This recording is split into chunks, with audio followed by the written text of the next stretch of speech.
यह सिंटैक्स का दूसरा वीडियो है दोस्तों। इसके पहले पहला वीडियो अपलोड कर दिया हूँ जिसमें 10 रूल तक बताया गया है। हम लोग 11 रूल देखते हैं, 11 नंबर रूल क्या कहता है। तो चलिए स्टार्ट करते हैं।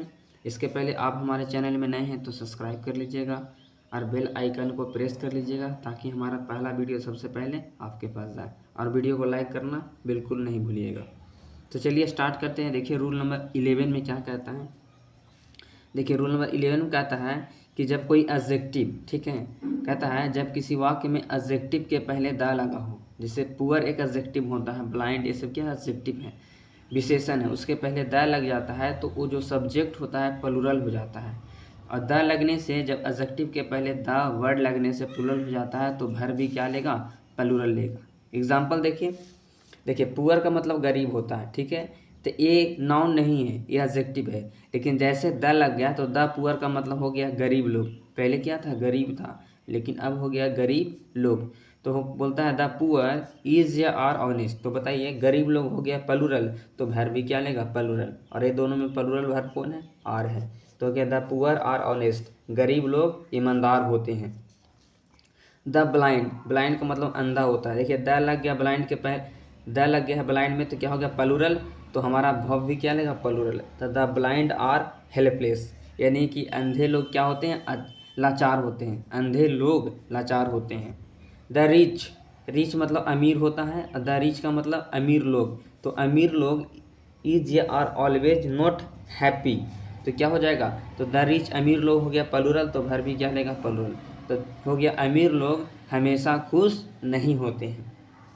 रूल नंबर 12 देखिए, ध्यान से देखिएगा इसको। कहता है जब दो सिंगुलर नाउन, कैसा नाउन होना चाहिए, सिंगुलर होना चाहिए। जब दो सिंगुलर नाउन आपस में एंड से जुड़े हों, किससे जुड़े हों, एंड से। जब दो सिंगुलर नाउन आपस में एंड से जुड़े हो और वे एक दूसरे के पूरक हैं।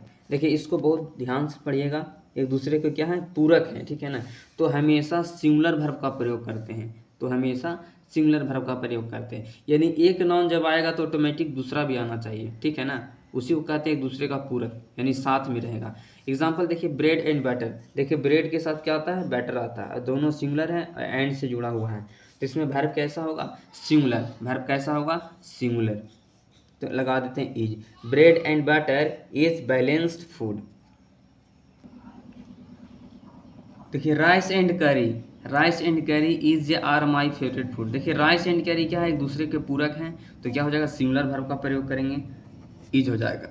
यानी कि चावल और जो करी होता है मेरा पसंदीदा भोजन है। देखिए एक नोट में दिया हुआ है जो एक्सेप्शन है, इसका अपवाद होता है। कहता है टाइम एंड टाइड वेट या वेट्स फॉर नन, है ना, समय और परिस्थिति किसी का इंतजार नहीं करती है।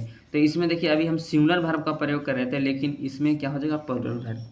एक्सेप्शन में है, इसका उल्टा काम करता है, ठीक है ना, अपवाद में है।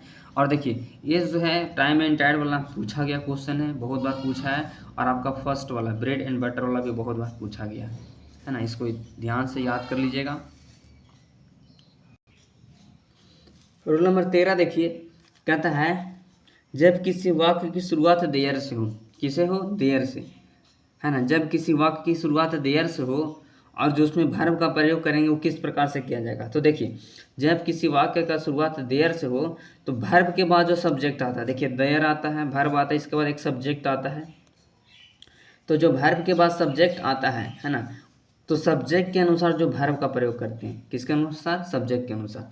जब किसी वाक्य में की शुरुआत देयर से हो तो इसके बाद आने वाला वर्ब और वर्ब के बाद आने वाला सब्जेक्ट के अनुसार वर्ब का प्रयोग किया जाता है। फिर से एक बार सुनिए, जब किसी वाक्य की शुरुआत देयर से हो तो देयर के बाद आने वाला सब्जेक्ट, देयर के बाद आने वाला वर्ब और वर्ब के बाद आने वाला सब्जेक्ट के अनुसार वर्ब का प्रयोग करते हैं। यानी जो हमारा वर्ब होगा इसके अनुसार नहीं, इसके अनुसार लगेगा। एग्जाम्पल देखिए, देयर वाज ए वर्किंग। तो देखिए देयर तो सभी में कॉमन है, देयर तो लगता है। वाज ए वर क्या प्रयोग करेंगे, तो इसको देख करना, इससे देखना है। ए किंग, ए किंग एक राजा, मतलब सिंगुलर है तो हमारा वाज हो जाएगा। देयर वाज ए किंग, एक राजा था, ठीक है ना। There is a are 60 boys there. देखिए 60 बॉयज प्लूरल है ना, 60 बॉयज, हमें इसको नहीं देखना, हमें देखना है वर्ब के बाद वाला जो सब्जेक्ट है, 60 बॉयज, तो ये हो गया प्लूरल, वर्ब हो जाएगा प्लूरल।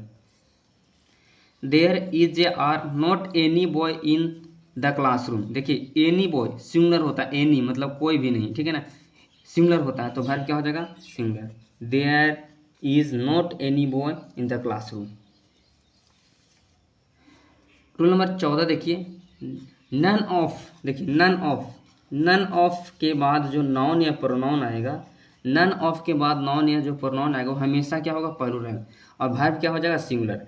देखिए कैसे, ऑफ लगा हुआ है ना, देखिए ध्यान दीजिएगा ऑफ वाले के लिए, ऑफ का एक केस बताते हैं आप लोग को। देखिए ऑफ वाले के लिए देखिए, ऑफ के पहले नाउन रहे या बाद में नाउन रहे, जब भी आपको ऑफ नज़र आ जाए, जब भी आपको ऑफ नज़र आए तो पहले वाले नाउन के अनुसार लगता है, यानी पहले वाले शब्द के अनुसार वर्ब का प्रयोग करते हैं। इसके अनुसार नहीं लगेगा, जब भी लगेगा तो इसके अनुसार, है ना। देखिए नन ऑफ के बाद नाउन या प्रोनाउन क्या है, ये जो नाउन या प्रोनाउन रहेगा वो प्लूरल रहेगा और वर्ब क्या होगा सिंगुलर होगा। एग्जांपल देखिए, none of the student, the students, अभी क्या बोला, नाउन या प्रोनाउन प्लूरल होना चाहिए, द स्टूडेंट्स प्लूरल है तो वर्ब कैसा होगा इसके अनुसार सिंगुलर, तो वर्ब क्या होगा सिंगुलर हो गया। None of the students was absent today. Example number 2, none of them. देखिए बोला था ना कि नाउन या प्रोनाउन कैसा होना चाहिए प्लूरल, प्लूरल है, ये सिंगुलर है तो वर्ब कैसा हुआ सिंगुलर, नो ऑफ के पहले वाला सिंगुलर है ना। तो नन ऑफ देम हैव या हैज़ तो हो जाएगा has done it, none of them has done it. Rule number 15, one of noun या प्रोनाउन प्लूरल। देखिए वन ऑफ के बाद जो सब्जेक्ट आएगा यानी नाउन और प्रोनाउन आएगा वो प्लूरल होगा और वर्ब उसमें क्या लाएंगे सिंगुलर, बिल्कुल पीछे वाले रूल के जैसा होगा। वन क्या होता है सिंगुलर होता है, और देखिए ऑफ लगा हुआ तो ऑफ के पहले वाले के अनुसार लगाएंगे, और नाउन इसमें और प्रोनाउन क्या देगा प्लूरल देगा, तो वर्ब क्या हो जाएगा सिंगुलर। देखिए वन ऑफ द बुक्स क्या प्लूरल है, जैसे कह रहा था नाउन या प्रोनाउन प्लूरल देने के लिए प्लूरल दिए, और वन क्या होता है सिंगुलर तो वर्ब क्या हो जाएगा singular. One of the books is missing. One of them is a are present. देखिए वन ऑफ देम प्लूरल हो गया, लेकिन हमें लगाना इसके अनुसार वन के अनुसार, तो वन क्या होता है सिंगुलर होता है, हो जाएगा one of them is present, उनमें एक क्या है उपस्थित है। रूल नंबर 16 देखिए, इसमें कहता है नाउन ऑफ नाउन, इसमें दो नाउन लगा हुआ, नाउन 1 ऑफ नाउन 2, दो नाउन लगा हुआ है। अब देखिए ऑफ का एक केस बताए थे कि पहले वाले नाउन के अनुसार लगता है, जिसमें लिखा हुआ वर्ब का प्रयोग जो करेंगे अकॉर्डिंग टू फर्स्ट नाउन, यानी पहले वाले नाउन के अनुसार वर्ब का प्रयोग करेंगे। लिखा हुआ the pages of this book, तो देखिए द पेजेस ऑफ के पहले द पेजेस हैं यानी प्लूरल है, तो हमारा वर्ब क्या हो जाएगा प्लूरल आर हो जाएगा। The pages of this book torn, इस किताब के पन्ने फटे हुए हैं। द पेन ऑफ राम, देखिए ऑफ के पहले पेन है सिंगुलर है तो क्या हो जाएगा singular verb. The pain of Ram is black, the pain of Ram का कलम काला है। रूल नंबर 17 देखिए rule number 17, each either neither. देखिए ये सब के सब सिंगुलर होते हैं, ईच आइदर नाइदर क्या होता है सिंगुलर, उसके बाद ऑफ लगा हो और इसमें जो नाउन आएगा प्लूरल आएगा तो वर्ब क्या हो जाएगा सिंगुलर। देखिए ऑफ का केस आ गया तो ऑफ के पहला वाला सभी के सभी क्या है सिंगुलर है, तो वर्ब क्या होगा सिंगुलर होगा, लेकिन इसमें नाउन कैसा होना चाहिए प्लूरल होना चाहिए। देखिए each of the boys, each क्या होता है सिंगुलर होता है, ऑफ के पहले वाले के अनुसार लगाते हैं तो क्या हो जाएगा has. Each of the boys has a pen, प्रत्येक लड़के के पास एक कलम है। Either of the books, either singular होता है, बुक्स प्लूरल हो गया तो इसके अनुसार हमें वर्ब लगाना है, तो आइदर सिंगुलर होता है तो क्या हो जाएगा is. Either of the books is good. Neither of roads, neither क्या होता है सिंगुलर, हमें वर्ब क्या चाहिए singular. Neither of the roads is safe. Rule number 18 देखिए, 18 में कहता है देखिए ऑल या सम के बाद प्लूरल काउंटेबल नाउन रहे, ऑल या सम के बाद प्लूरल काउंटेबल नाउन रहे तो प्लूरल वर्ब। प्लूरल काउंटेबल का मतलब बहुवचन और गिनने वाला हो, है ना। ऑल के बाद बहुवचन हो और गिनने वाला हो तो क्या लगाएंगे बहुवचन क्रिया का प्रयोग करेंगे यानी प्लूरल वर्ब का प्रयोग करेंगे।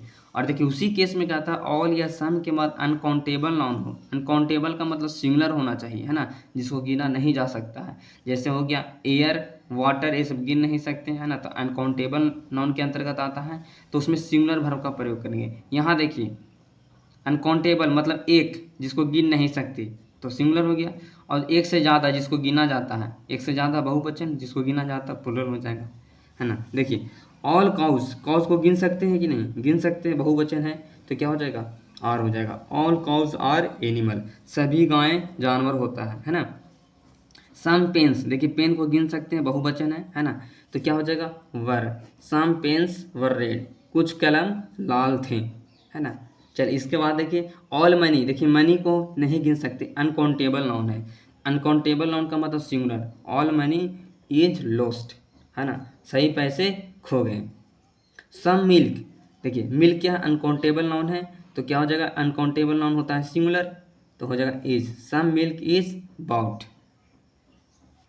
मैं आशा करता हूँ आपको वीडियो अच्छा लगा होगा, हमारे वीडियो को लाइक अवश्य करिएगा।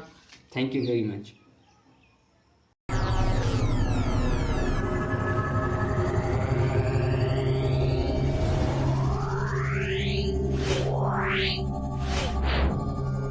Yeah.